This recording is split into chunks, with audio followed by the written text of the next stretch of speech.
everyone. I am Geeta Sonavne and you are watching V Shiroz.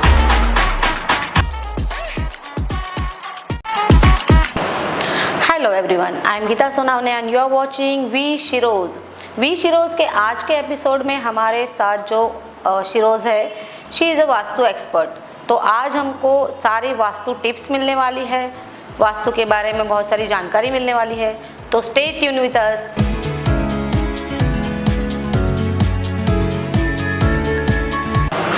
Hello everyone, welcome to our show we sheroes. We sheroes में आज हमारे साथ है Manali Joshi. She is vastu expert.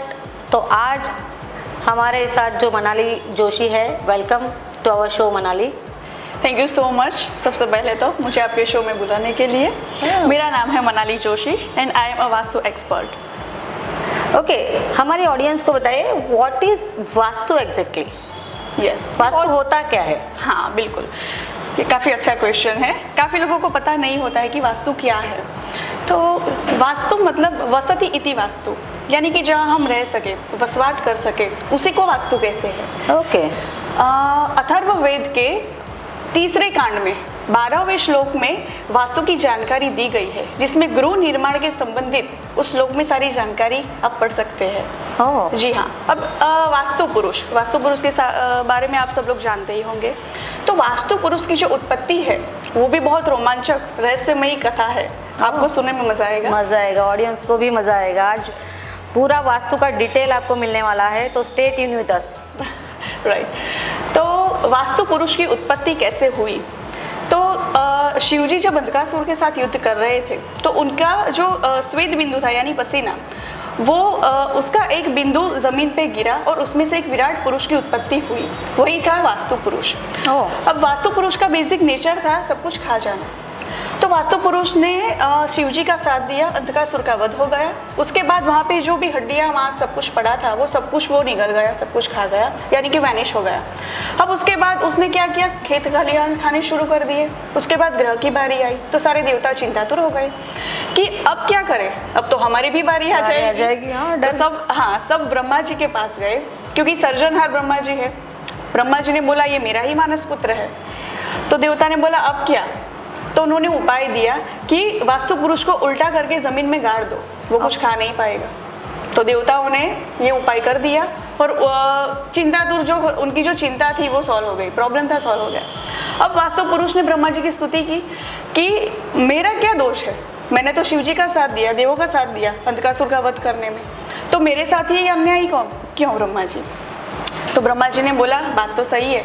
तो उन्होंने वरदान दिया कि जब भी पृथ्वी पे किसी भी गृह का, रुग्णालय यानी अस्पताल का, शस्त्रागार, कुआं, घर, अस्पताल, कुछ भी निर्माण होगा, उसका विद्वान ब्राह्मण द्वारा जब भी वास्तु पूजन किया जाएगा, उसमें जो नैवेद्य चढ़ेगा वही तुम्हारा भोजन होगा।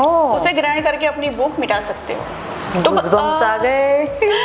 वास्तु पुरुष ने बोला कि कलयुग आ रहा है, काफी लोग ऐसे होंगे जो वास्तु में बिलीव नहीं करते होंगे, तब क्या करूँगा अगर कोई मुझे नैवेद्य ही नहीं देगा? तो तब ब्रह्मा जी ने वरदान दिया कि जो भी मनुष्य पृथ्वी पे जो भी भवन या निर्माण करता है इमारत का, वहाँ पे वास्तु पूजन नहीं करवाता है, तो उस समय पे उस घर में 6 मास से लेकर 22 साल तक उस घर में से जो भी खाना चाहो, यानी कि हेल्थ, वेल्थ, खुद वो मनुष्य जो भी, वो तुम खा सकते हो और उसका दोष तुम्हें नहीं लगेगा। My goodness. यस।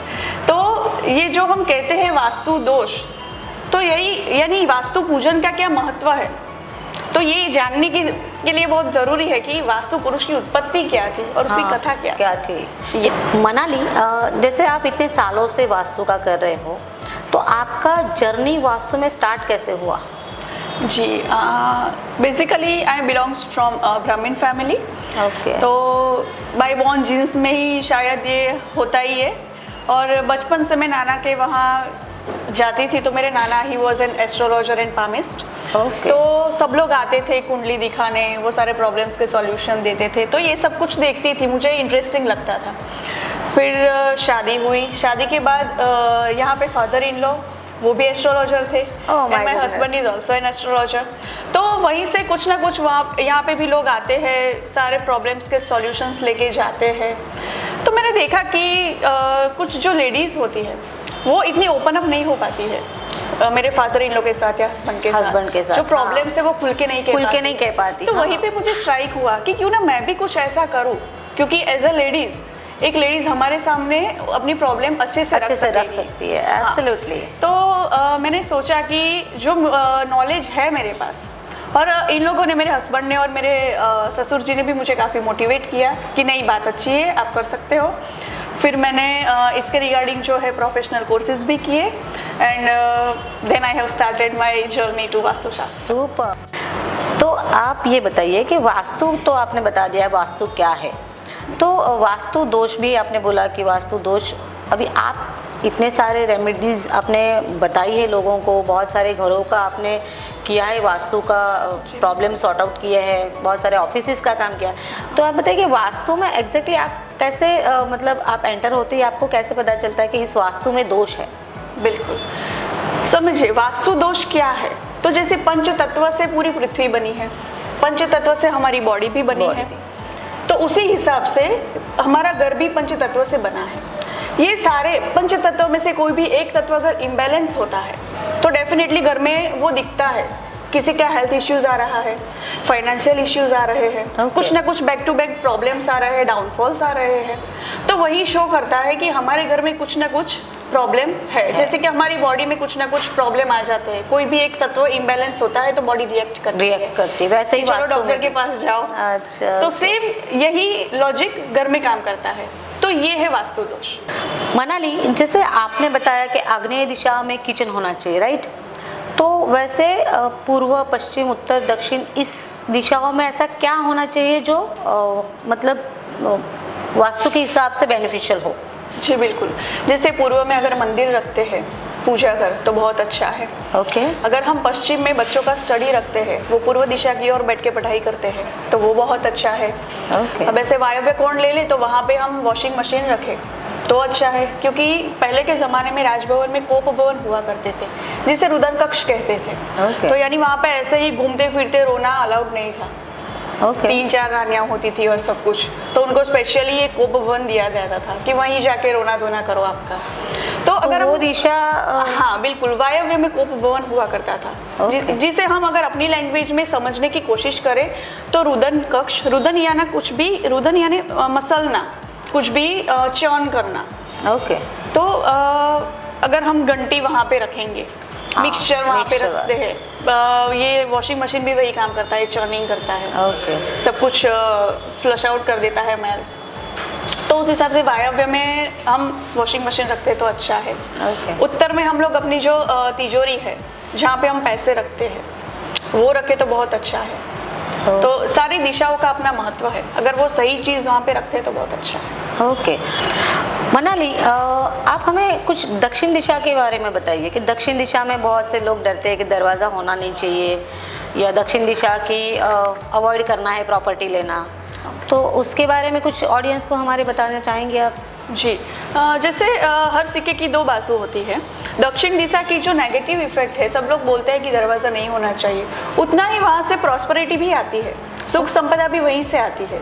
अगर हेड ऑफ द फैमिली दक्षिण की ओर सर रख के सोएगा तो हमेशा अलर्ट रहेगा कि मुझे फैमिली के लिए ये करना है, वो हासिल करना है, नई कार लेनी है, नया घर लेना है। जैसे कि मैं आपको एक बात बताऊं, जब भी पांडव वनवास के लिए निकले थे तब श्री कृष्ण ने उन्हें बताया था कि आप वनवास में रात में जिस भी जगह हो वहाँ पे दक्षिण की ओर सर रख के सोइए। इसकी वजह ये बताई थी कि आपने जो भी सुख संपदा, आपका जो भी आपने राज्य, आपका मान सम्मान, जो भी कुछ खोया है, वो सब आपको जल्दी ही हासिल करना है, तो आप दक्षिण की ओर सर रख के सोइए। ओह, आई सी। तो जब श्री कृष्ण, यानी ये वास्तु उस वहाँ का कॉन्सेप्ट है, अभी आया है, ऐसा ये साबित होता है कि श्री कृष्ण के ज़माने से, सतयुग से वास्तु का कॉन्सेप्ट रहा है। वो लोग भी वास्तु को फॉलो करते थे। ओके। एंड व्हाट अबाउट मध्य? जैसे वास्तु का मध्य का बहुत महत्व है, मैंने ऐसा सुना है, तो आपके हिसाब से मध्य का क्या महत्व है, आप हमारी ऑडियंस से शेयर करना चाहेंगी? जी बिल्कुल। मध्य यानी ब्रह्म, घर का ब्रह्म बहुत ही इम्पोर्टेंट पार्ट है। घर का। तो जैसे हमारी बॉडी में होती है नाभि में अगर कुछ दिक्कत आएगी तो बॉडी रिएक्ट करेगी, उसी हिसाब के घर का मध्य डिस्टर्ब रहेगा तो डेफिनेटली कुछ ना कुछ इश्यूज रहेंगे। जैसे पहले के ज़माने में जो घर होते थे वो ओपन टू स्काई होते थे, उसका जो ब्रह्म मध्य होता था वो ओपन टू स्काई रहता था, जिस हिसाब से वास्तु दोष काफ़ी हद तक निकल जाते थे। तो इसीलिए अब नाउ अडेज ये मॉडर्नाइजेशन में सिटीज़ में ये पॉसिबल नहीं है कि अभी तो फ्लैट्स आ गए, टेनामेंट्स डुप्लेक्स में भी ये पॉसिबल नहीं है कि ओपन टू स्काई ब्रह्म रखें हम। तो उसके हिसाब से जो भी रेमेडीज़ है, कुछ यंत्र रख के, कुछ स्टोन रख के, तो वो जगह क्या है, क्या इम्बैलेंस है, वो देख के हम रेमेडीज कर सकते हैं, पॉसिबल है। Okay, so nice, thank you. Manali, vastu में वॉशरूम के लिए कौन सी जगह है? मतलब ऐसा कुछ है कि इसी दिशा में वॉशरूम होना चाहिए या फिर इस दिशा में बिल्कुल नहीं होना चाहिए, ऐसा कुछ है? जी बिल्कुल, अगर आपके घर में अग्निकोण में या ईशान कोण में टॉयलेट्स आ रहे हैं तो वो बिल्कुल भी एडवाइजेबल नहीं है, उसे हटा दीजिए। वरना आपके घर में डेफिनेटली लाइलाज बीमारी यानी कि कैंसर, पैरालिसिस, कोई पैरालाइज्ड हो जाता है या ब्रेन ट्यूमर हो जाता है, ऐसी कोई बीमारी आने की संभावना बहुत ही बढ़ जाती है। तो उसे वहाँ से हटा दीजिए। मनाली, जैसे वास्तु में प्लांट्स का भी बहुत महत्व है, तो प्लांट्स ऐसे कुछ है जो घर के अंदर रखने चाहिए या कुछ प्लांट्स ऐसे होते हैं जो बाहर रखने चाहिए, तो उसके बारे में आप कुछ बता सकती है? या घर के अंदर या ऑफिस के अंदर कौन से प्लांट्स रखने चाहिए जो वास्तु में बेनिफिशियल हो? देखिए, तुलसी का पौधा तो घर में होना ही चाहिए। दूसरा, आप मनी प्लांट घर में रख सकते हैं। अगर आपका टेनामेंट या डुप्लेक्स है तो आपको अगर खुली जगह या गार्डन पॉसिबल है तो वहाँ पे आप एक नारियल का पेड़ लगा सकते हैं जो कि लक्ष्मी वर्धक है।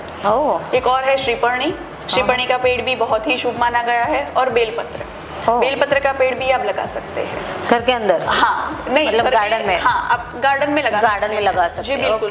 घर के अंदर आप मनी प्लांट है, तुलसी का पौधा है, फिर वो बाम्बू बॉन्साई जो होते हैं, हाँ, वो सारे पौधे आप जो होम प्लांट्स है वो घर में रख सकते हैं। लेकिन जो कांटे वाले पौधे होते हैं वो एडवाइजेबल नहीं है, वो ना ही गार्डन में लगाए और ना ही घर में रखें। ओके मनाली, जैसे घर के अंदर स्टेयर्स की भी बहुत एक इम्पॉर्टेंट जगह है, बट स्टेयर्स में कुछ लोग बोलते हैं कि स्टेयर्स के नीचे स्टोरेज नहीं होना चाहिए, तो ऐसा कुछ होता है? जी नहीं, अगर स्टेयर्स के नीचे आप स्टोरेज रखना चाहते तो रख सकते हैं, उसकी कोई दिक्कत नहीं है, लेकिन स्टेयर्स के नीचे मंदिर नहीं आना चाहिए। आप स्टेयर्स के ऊपर से जा रहे हैं, नीचे भगवान बैठे हुए हैं, तो वो एडवाइजेबल नहीं है। दूसरी ये बात है कि आपके जो स्टेयर्स है वो कर्व शेप में ना हो, आप एक ही दिशा में आगे बढ़ रहे हैं, उस हिसाब से स्ट्रेट आपके स्टेयर्स हो तो वो काफ़ी अच्छा है।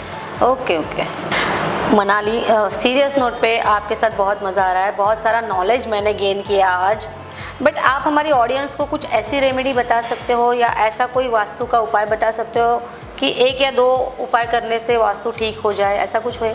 जी है, ज़्यादातर हमने देखा है कि सब लोग घर के बाहर गणेश जी की प्रतिमा लगाते हैं, हाँ, या छवि लगाते हैं। हाँ, वो तो एक ट्रेंड है, मतलब वर्षों से चला आ रहा है, लेकिन वो गलत है। गणेश जी द्वारपाल नहीं है, उन्हें एज अ द्वारपाल आप मत रखिए, क्योंकि गणेश जी की जो पीठ है उसमें दरिद्रता है। तो गणेश जी की मूर्ति हमेशा, जो छवि है या मूर्ति है, उसे घर के अंदर रखिए, ताकि जब भी आप घर के बाहर जाए तो उन्हें प्रणाम करके जाए, तो आप जो भी काम के लिए जा रहे हो वो शुभ हो। अच्छा, सो नाइस। और अगर आपका जो वर्क प्लेस है जहाँ पे आप काम करते हैं, हाँ, एज अ प्रोफेशन, तो वहाँ पे आप गणेश जी की, जहाँ पे गणेश जी खड़े हैं, ऐसी प्रतिमा लगाइए, जिससे कि आपका जो वर्क प्लेस है वहाँ पे जो सारे आपके एम्प्लॉयज़ है या आप खुद, आपको भी एक एनर्जी फील होगी, सारे जो लेजीनेस है वो नहीं रहेगी, नेगेटिव एनर्जी नहीं रहेगी, सब स्फूर्ति से काम करेंगे, तो वो आउटपुट भी अच्छा देंगे। Super, yes. मनाली, गणेश जी का तो बहुत ही अच्छा आपने बताया, पर उसके अलावा मुख्य द्वार के लिए या ऐसा कुछ और रेमेडीज़ है जो हमारी जो कॉमन पब्लिक्स है, वो ऑडियंस है, जो आराम से कर सकती है और उनको अच्छे बेनिफिट्स भी मिले?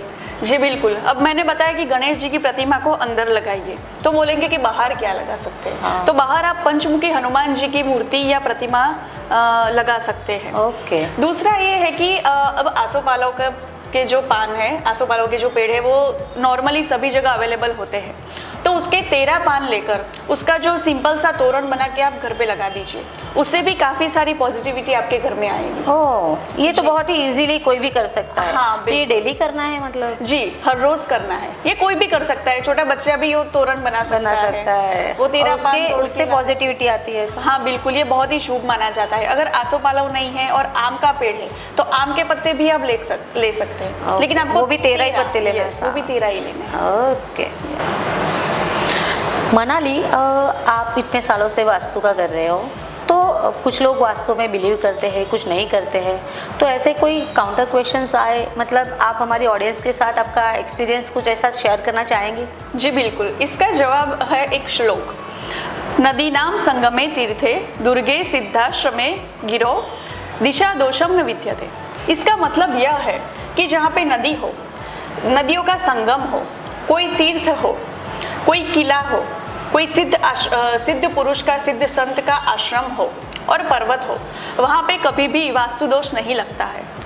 कई लोग कहते हैं कि ये जो मंदिर है वो उल्टी दिशा में है, ये जो घर है उसका निर्माण वास्तु के हिसाब से नहीं है, तो यहाँ पे वास्तु दोष क्यों नहीं लगता, सब कुछ सभी लोग हैप्पी है, अच्छे हैं, तो ऐसा क्यों? तो इसका जवाब यह मंत्र है कि इस स्थान पे जहाँ पे भी गृह निर्माण होते हैं वहाँ पे वास्तु दोष नहीं लगता है। Super. Manali, you have a superb knowledge मतलब वास्तु का, तो आप हमारी ऑडियंस को कुछ, अगर वो आपसे कनेक्ट होना चाहे तो वो कैसे कनेक्ट हो सकती है, कुछ बता पाएंगे? जी बिल्कुल, अगर आपको मेरा कांटेक्ट करना है, वास्तु के रिगार्डिंग कुछ भी एडवाइस चाहिए, मेरी विजिट करवानी है, तो वी शिरोज के थ्रू आप मुझे कांटेक्ट कर सकते हैं। Okay Manali, thank you so much for coming, हमारे शो में आने के लिए थैंक यू। बहुत सारा आपने नॉलेज दिया, हमारी ऑडियंस को भी वो यूज़फुल होगा और मुझे भी बहुत सारा वास्तु के बारे में जानकारी मिली। Thank you so much. और Geeta ji, thank you so much, आपने आपके ये शो वी शिरोज में मुझे इनवाइट किया और इतना अच्छा प्लेटफॉर्म दिया। Thank you so much.